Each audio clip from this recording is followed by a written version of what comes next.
o le tano pakalame Samoan of the Week. O le nei fo iwa yaso o whitwhili ai ia se tasi o tamali i o le atunuu sa whapena o na whao ina mai i lona whailonga Doctorate in Pacific Studies. I le nei fo iwa yaso atoa o le sa idi malo lea o tātu tangata Samoa pe o na iai tonu o Aotearoa nei whiwhio whatasmai. Ia leo whiwhilia mo le tātu Samoan of the Week o le nei fo iwa yaso ia le fionga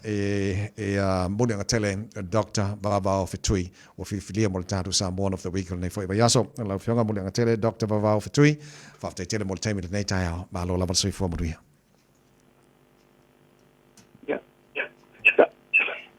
Ta whakalawhaki lau fionga, lau sunga ma lau paanga e me sei le whafonga ai tātu o tinu.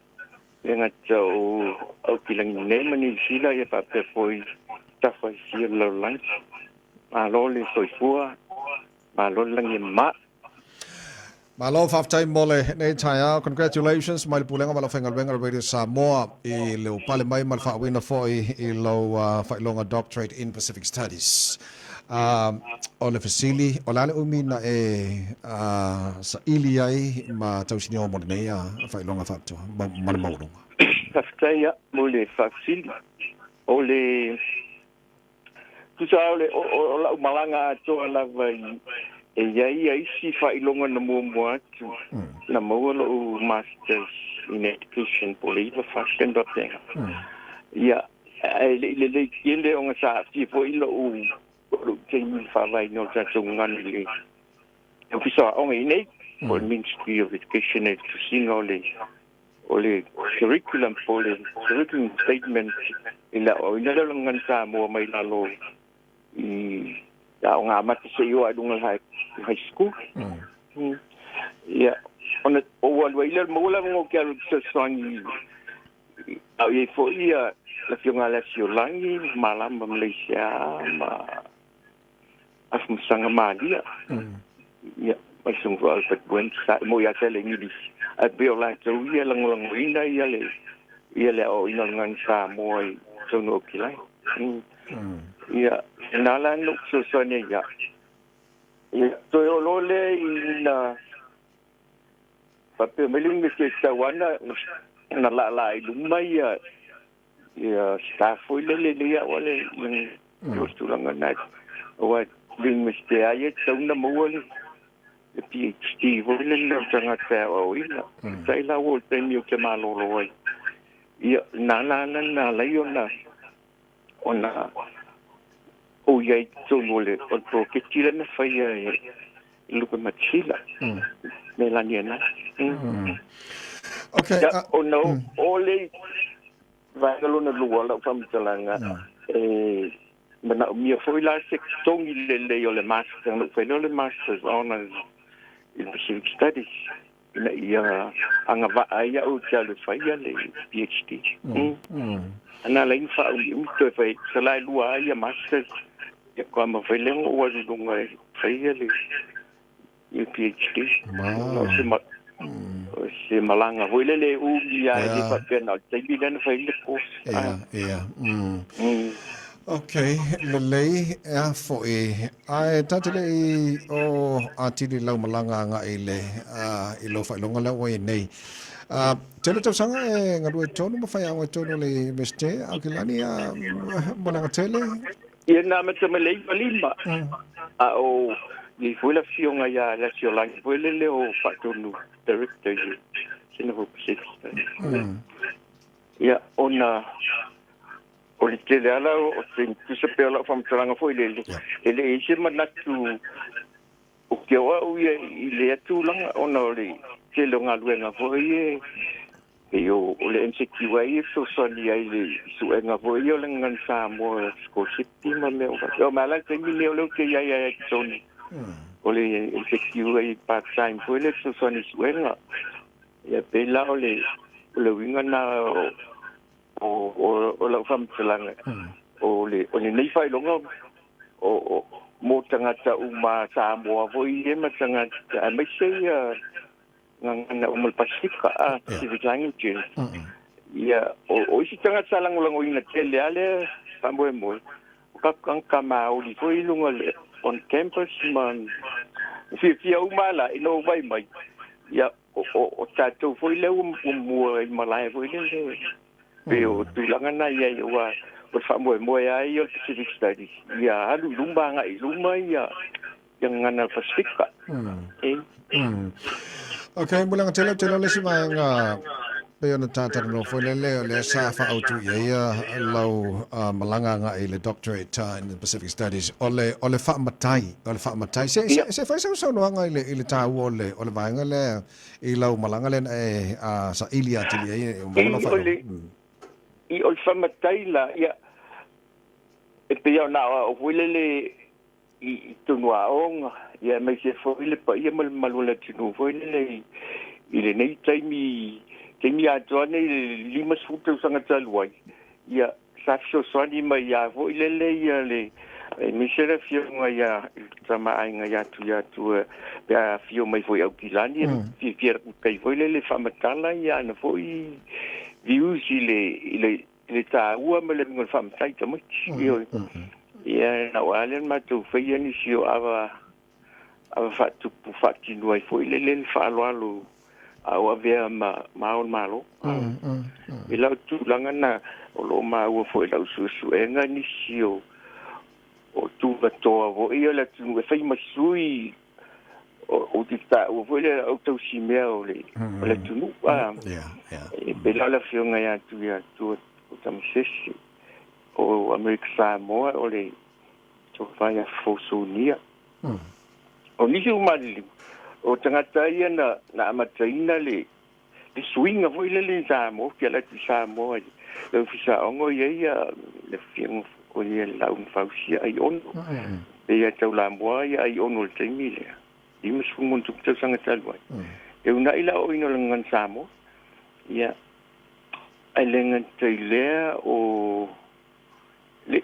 wotu sang director atu ai ful malo au mua mutai tu simano mane ia va pena foi fianga tu fai ono ten wasika vale pero tanga tenda mutai tu ina la uso enga fai masui ele va pe na la tu a pe la tu ele ngan tena el to famal fa tanga foi le va ai mamau il ta o ta tonga ai la tu singa o fa ngai na foi le lango il mel foi le no fai ya e buia la no wotu el malo ele fa pe o la ai o la tonga yes salale ma le ya o pe o le na no fa matonga foi le il ta o foi le lo ta wa that's what scholars the na fai foi lau su enga I si foi tal tonunga por Pacifica o lo langato foi le winga al falo foi le okay Muliagatele ole fasili ani lui tau ni challenge something ai mo I mean lo so fua tu lo matua lo so fua ai le mutai ele I mutai lo sa ili malo ina ia tau lau fa mo na we ne o ni lui tau sa fenga mo o le lui tau a foi le o le fa mo ya so ya lo fa na ya no so ne tunu fa pe si di ku ye si me le pa langi mai ko ka ko ke le a talu so ni foi le early 70s ya na yalo fa na welenga tena sa mol Pacific foi le mai la ile o le unit santa o se pilot scheme sa va I manosco kama ka o ma komiti foi ka ko mai sa mo makonga so sani la to fa Britania yo swing ala foi le lo vai le mi suto sang talvai o mal fa Britania le ta o foi mai singan ya so mai le ma ngana lu foi le bilingual programs le fia uma faia onga foi pe o sama tasia pe o lo fianga na o la tanga me se foi le pa ia malu e kalesia e fa ngalngan samo ya wa le I po kamina ya e fenga ta foi ona fatino ma ya ngalnga falo fisawa onga lanto ya o me lisi tu sangwe o le ta o tomorrow school ia o fata won ngana le I fali malatan e pe la swinga na no va ia I lo la fainga malanga fo ile ia wo ala ina fia fo ile na fa ofi tonu university fo ile le ia la ino ngan Samoa Victoria University ile yung ngan malmana ma wala ma la so mo ne e pe la ole o la titilo ele ise man ko pa me ia fail tanga luenga na la yona ona to fia ite e pe alto tunu foi lele o le to fio me tu faso ave alto fi forta tu sa mo foi lele e tawana foi mal fama ni eu no mo se ma fo fau a me e o iwa o lo to tunu e iwa o ngale me o foi a o foi lele e o la ile ma fo ki a roi e fai ko uma me o kusi sa mo foi e nga mi si ele fai to ya so e pe o vanga ta una semlo kusi ole ma fo tanga ma ola ya I tengi uma okay lele alvanga mo le la fionga Muliagatele Dr. Vavao Fetui ole a sa fa malo si au ma sa lu tau I tupulanga fai ya e o Samoa lo fa fonga mai na tunu la sa ta mo lato ole lu tau foi le pe fa bu parangi everything is possible foi le impossible ia pe fa pe la wa no ta wa ole fai la ta le te me tongo lu a kawanga tok the talk foi le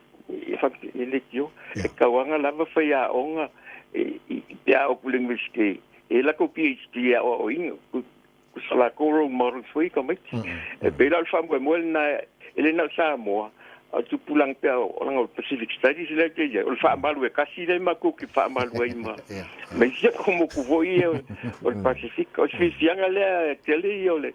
o professors foi o levanga mo mi ki ko nga mele o leva na lu I ma o la tu sala pino ta ula mtanga foi le fa malu foi professor Maori no o tupu mele ya wasali lo manatua me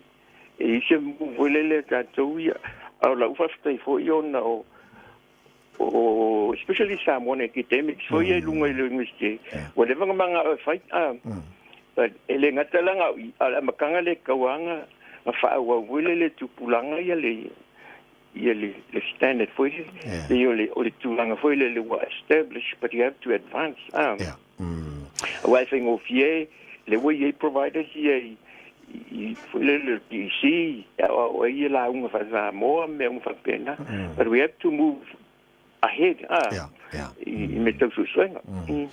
la fenga Muliagatele Dr. Vavao Fetui fafte tele lava once again mai le pulenga mala fenga wenga radio Samoa matul fa malo sa ili malo congratulations fafte tele